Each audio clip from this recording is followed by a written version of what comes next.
Right, I'm just making a quick video. This is consumer advice if you're having trouble with your broadband or if you're thinking of switching to full fibre.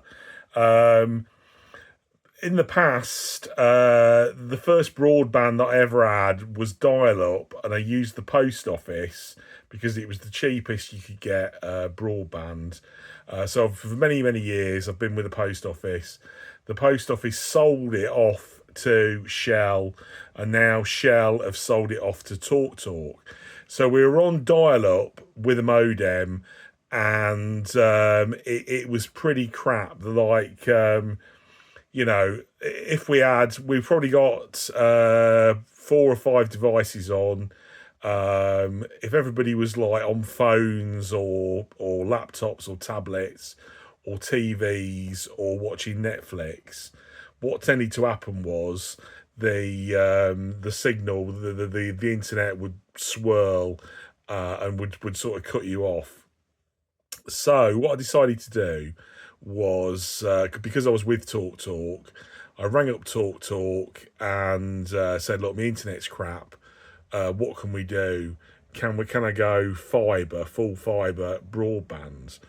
And what I did, I went for the is it the 120 full fibre package? They guarantee you 120 is it megabytes or whatever. This is by the way, this video is not for somebody that's tech savvy. This is for an old age pensioner or somebody that doesn't understand about broadband and stuff like that.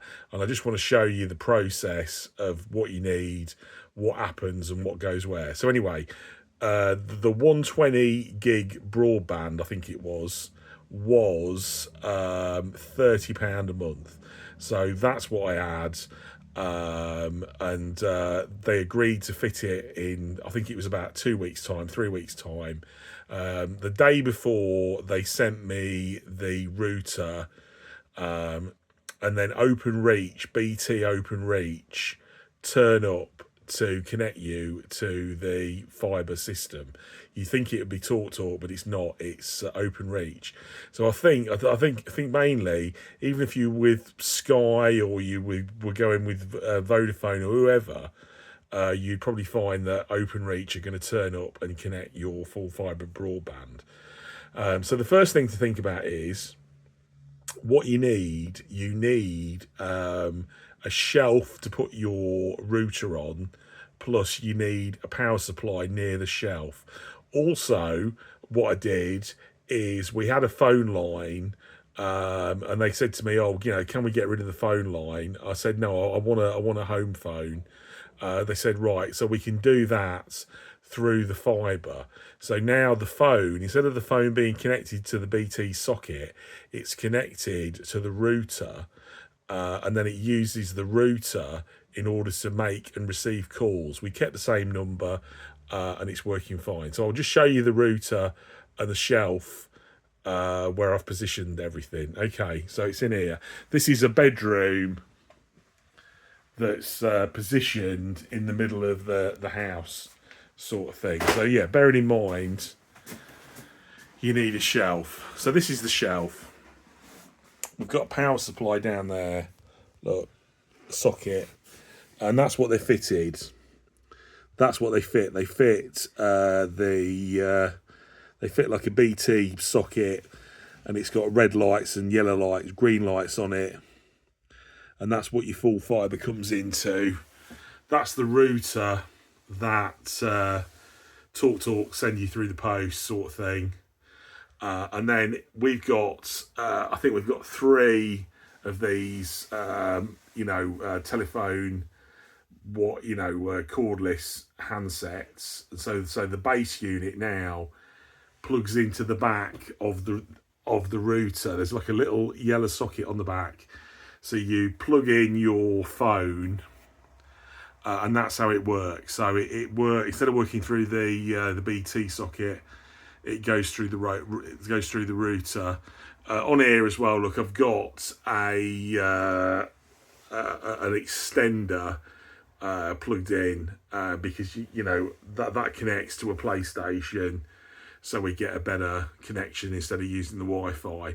But bear in mind, what I ordered was a extension lead, 4-gang extension lead, thinking, right, we're going to have quite a lot of stuff on this shelf and I need to get some power. So that's what you need to think about when you've ordered it from your internet provider. If it's TalkTalk or wherever it is, nearly fell over.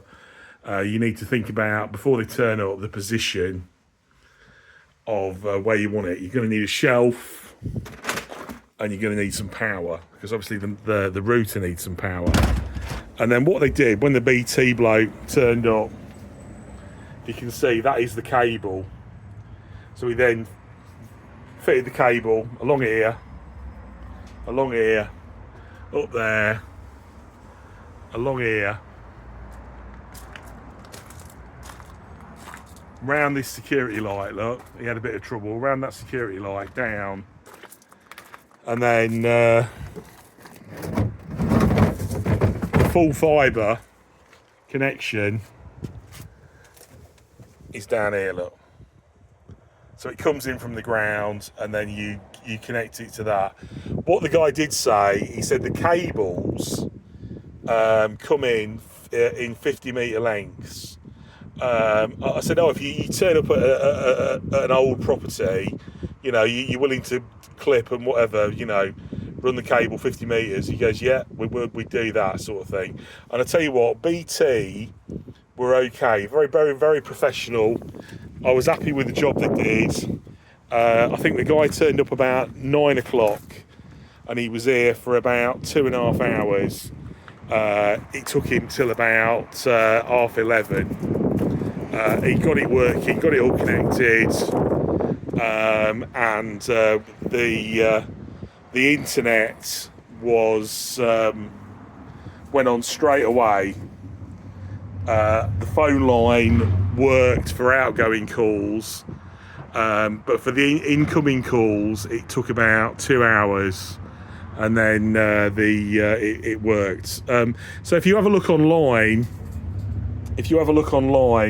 TalkTalk have got bad reviews, bad customer service. You can't get through, and you know, if you'd looked online, you probably wouldn't use them. But I've got to say, I've had no problems whatsoever with TalkTalk. I think £30 a month is a good price. Oh, and the BT engineer as well, he did a speed test as well. He did a speed test to see, as I said to him, let's see whether we're getting 120. And he did a speed test and we were getting 150. So yeah, so to be honest, if you do need you know, fibre broadband, I can't recommend TalkTalk enough. I'm not getting sponsored for this video. I'm just doing it through the goodness of my heart. Okay, that's all I'm doing for now. I'll see you next time. Cheers, bye.